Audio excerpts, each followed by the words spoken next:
leur confort, séparés de leur vie. Donc on peut dire que c'était un temps troublé. Alléluia. C'était un temps troublé. Un temps où des hommes et des femmes pleuraient et des familles étaient en train de pleurer. Mais au-delà de tout ce que l'homme pouvait vivre à cette époque, Dieu va parler, prophétiser sur ce peuple. Il va leur dire, commencez à prier pour les pays dans lesquels vous êtes. Parce que votre vie en dépend. Nous vivons dans la ville de Saint-Étienne. Tu veux avoir un avenir meilleur de l'espérance dans cette ville, dans ce pays. Commence à prier pour le pays. Commence à bénir cette terre de ce pays. Dis à l'Éternel de te donner ce territoire. Dis à l'Éternel de te faciliter des choses. Alléluia. Ce que je vais dire à l'église cet après-midi avant que nous commencions à prier, est que Dieu est au contrôle de la vie de son peuple. Alléluia. Dieu est au contrôle de la vie de son peuple. Et j'ai précisé, Dieu est au contrôle de la vie de son peuple. Pourquoi? Parce que la Bible déclare que les yeux de l'Éternel est fixé sur les justes et sur son peuple. Alléluia. Et aussi, c'est pour t'encourager, toi, à entrer au milieu du peuple de Dieu et faire partie de ces peuples-là. Parce que même s'il y a les ténèbres sur la terre des hommes, là où il y a les peuples de Dieu, il y a la lumière. Il y a la vie de son peuple. Donc ta vie ne dépend pas des circonstances. Et j'aime toujours encourager les peuples de Dieu aujourd'hui et que notre vie ne dépend pas de la situation qui nous entoure. Non. Dieu est capable d'utiliser l'atmosphère qui nous entoure, la ville qui nous entoure, les gens qui nous entourent, enfin de nous bénir, enfin de nous élever, enfin de faire quelque chose de particulier dans notre vie. Ta vie ne dépendra jamais de la situation du pays. Ta vie dépend des projets de Dieu sur ta vie. Alléluia. Je répète ma phrase. Ta vie ne dépendra jamais de la situation de ta famille. Mais ta vie dépendra des projets de Dieu sur ta vie. Daniel, Shadrach, Meshach, Abnego étaient israélites esclaves donc, dans le royaume de Nabuchodonosor à Babylone, mais ils étaient dans les palais royaux. Ils mangeaient les mets du roi. Alléluia. Tu peux faire la différence. Avec Dieu, tu peux faire la différence. Tu peux être distingué aux autres. On peut tous être nés du même ventre, mais ne pas vivre de même chose ni de la même manière. Je peux nous rassurer que la vie est remplie de projets. Et si tu entres dans les pensées de Dieu, et si Dieu te révèle les projets qu'il a formulés sur ta vie, tu vivras. Même sur cette terre des hommes, ceux qui ont réalisé des choses dans la vie, c'est des personnes qui ont eu des projets dans la vie. Tu ne peux pas vivre sur la terre des hommes sans projet. Tu te réveilles, tu vas sur Facebook, tu vas sur TikTok, tu passes toute ta journée, tu dors, tu sors un peu, tu te promènes et tu reviens. Non, ça, ce n'est pas la vie. Non, non, non. Ce n'est pas la vie. La vie, c'est un projet. Celui qui veut réussir dans la vie, il doit avoir un projet. Et le projet fait vivre. C'est très important de vivre avec de l'espérance. Tout à l'heure, j'en ai parlé, mais là, je donne des définitions pour que ça soit un peu plus clair dans notre esprit. L'espérance, c'est un sentiment qui fait entrevoir comme probable la réalisation de ce que l'on désire. Donc, j'ai un sentiment, j'ai une assurance, ou le synonyme de l'espérance, c'est une confiance, c'est l'espoir. C'est la croyance. Je crois fortement que le Seigneur va me bénir. Alléluia. Je crois fortement que le Seigneur va bénir cette église. Et moi, j'ai cette assurance que si tu fais confiance à la parole que tu écoutes aujourd'hui et tu laisses cette parole prendre la place dans ton cœur, cette parole impactera ta vie. Alléluia. Elle changera ta vie, oui. Qu'en nous, nous ayons ces sentiments. Nous marchons avec ce sentiment, cette assurance, qu'il est capable de réaliser ce que nous désirons. Je retourne à la parole de Dieu, la Bible dit, fais de l'Éternel ton délice, et il accomplira tout ce que ton cœur désire. Je pensais que tu allais dire Amen. Nous sommes dans la parole de Dieu, nous sommes dans la parole vivante. Cette parole est puissante, c'est cette parole qui a fait les ciels et la terre. En moi, j'ai cette ferme assurance et je marche avec Dieu avec assurance. Je n'ai pas peur des hommes, je n'ai pas peur des circonstances et je ne regarde même pas les circonstances, mais je regarde l'Éternel Dieu parce qu'il est juste et fidèle pour accomplir tout ce qu'il dit. Et puisqu'il accomplit tout ce qu'il dit, il me donnera parler les oracles de l'Éternel. Prophétiser, c'est prédire des choses qui viennent de la part de l'Éternel Dieu. Ainsi, lorsque vous êtes en train de prier, bien-aimé Yannick, lorsque tu es en train de prier, utilise la parole de Dieu. Parce que la parole de Dieu est la parole de la prophétie. Tu veux que ta prière soit efficace et puissante, ta parole doit être la parole que Dieu a dit. Prophétise. Donc parle selon mes paroles. Et il lui dit, prophétise et parle à l'esprit. Or, nous savons qu'un esprit n'a pas de corps. Un esprit, c'est un vent. On ne le voit pas. Mais tu dois devenir capable de le parler. C'est là où les choses de l'esprit commencent. Ainsi parle le Seigneur, l'Éternel. Esprit, vient des quatre vents, souffle sur ces morts et qu'ils revivent. Wow. Vous voyez, Dieu apprend au prophète comment parler à une situation difficile. Dieu met ses paroles dans la bouche de l'homme pour parler à la situation. Nous aussi, nous devons arriver à cette dimension. Que Dieu commence à mettre ses paroles dans ta bouche, afin que tu commences à parler aux circonstances. Et tu ne peux pas arriver à cette dimension si tu es loin de Dieu. Voilà pourquoi c'est bien de connaître Dieu. Vous êtes bénis d'être venus de ce lieu ce soir.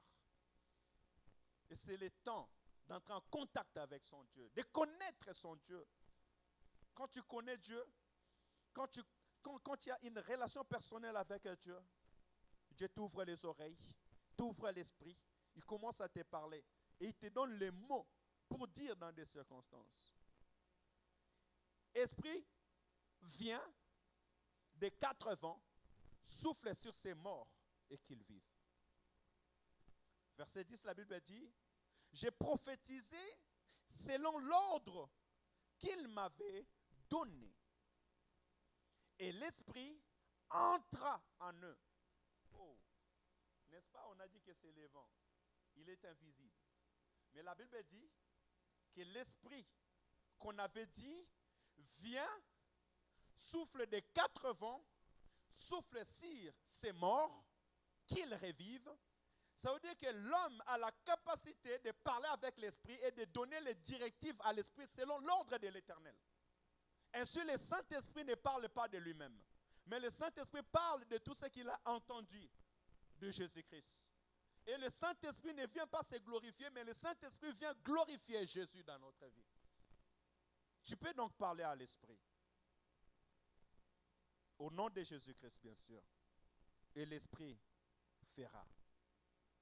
Il dit, j'ai prophétisé selon l'ordre qu'il m'avait donné.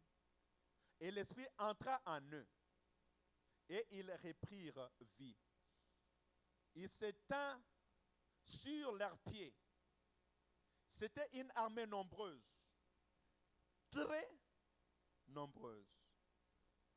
Parole de l'Éternel. On peut s'asseoir. Que Jésus va aller devant le tombeau de Lazare.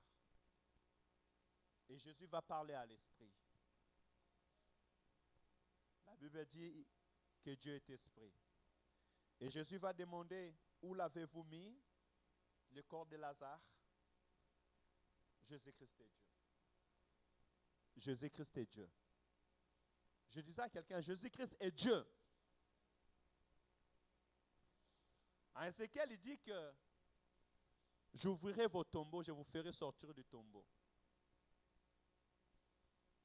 Mais quand Jésus-Christ est venu sur la terre des hommes, ça, C'est la parole qui m'est venue maintenant même. Quand Jésus-Christ est venu sur la terre des hommes, il avait un ami qu'on appelait Lazare. Et Lazare était mort. Toi qui n'as pas d'espoir et d'espérance pour demain, tu vis, tu respires, tu peux travailler, tu peux te former, ta vie peut changer. Mais la Bible dit que l'ami de Jésus était mort. On l'a mis dans le tombeau. Et lorsque Jésus a demandé où l'avez-vous mis, sa sœur a dit, maître, ce n'est pas la peine. Et puis déjà, voici 4 jours qu'il est déjà dans le tombeau. Les médecins diront que c'est le temps de la décomposition. Quelqu'un qui est dans le tombeau au bout de 4 jours. Les ossements desséchés. Il avait dit au Fils de l'homme, parle sur ses os. Et lui-même étant Dieu, il a parlé sur ces corps qui étaient dans le tombeau. Je suis en train de parler des corps qui est dans le tombeau pour te dire que Dieu est capable de te donner un avenir meilleur. Et te donner encore une autre chance. Il est capable de changer notre vie. Alléluia. Lui qui a pu ressusciter des morts, il est capable de restaurer ta vie. Parce que quand je parle de la résurrection, je parle d'un mort qui est revenu à la vie. Il a parlé aux morts, il a dit Lazare sort. Oh, Lazare sort et la Bible dit que le mort est sorti du tombeau.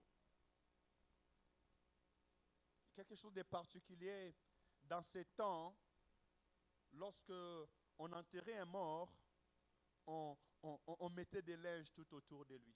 On le tournait tout autour. Mais par quelle puissance, par quelle magie, par quelle gloire, par quelle main.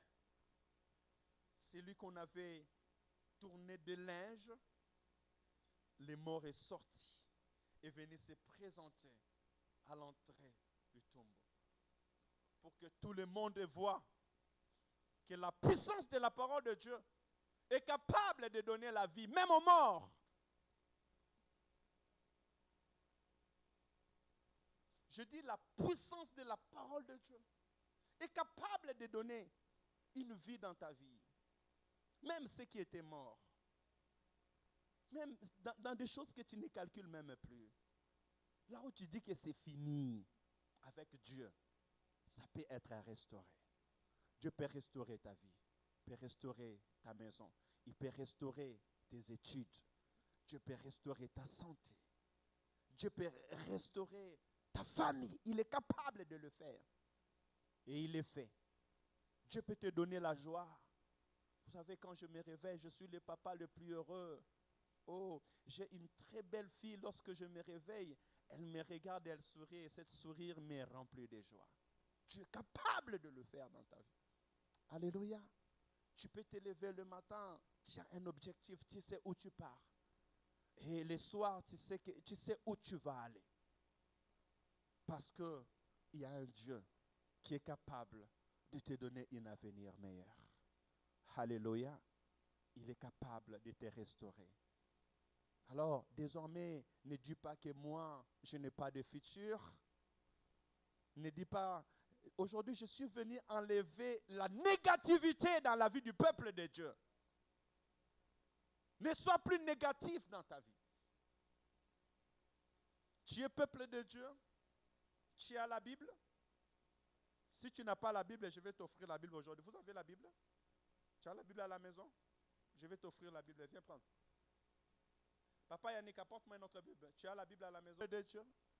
Aussi longtemps que tu es enfant de Dieu, aussi longtemps que tu as la parole de l'Éternel, aussi longtemps que l'Éternel est vivant et que tu marcheras sur la terre les hommes, ne sois jamais dans la désespérance. Ne dis jamais que je n'ai pas de futur. Regardez vers l'Éternel et il y a de l'avenir. Est-ce qu'on peut s'élever pour prier? Il nous reste quelques minutes. À 30, on a fini. Donc, il nous reste 20 minutes et nous allons prier. Cette parole que nous avons entendue est plus puissante, plus glorieuse. Cette parole est la vie.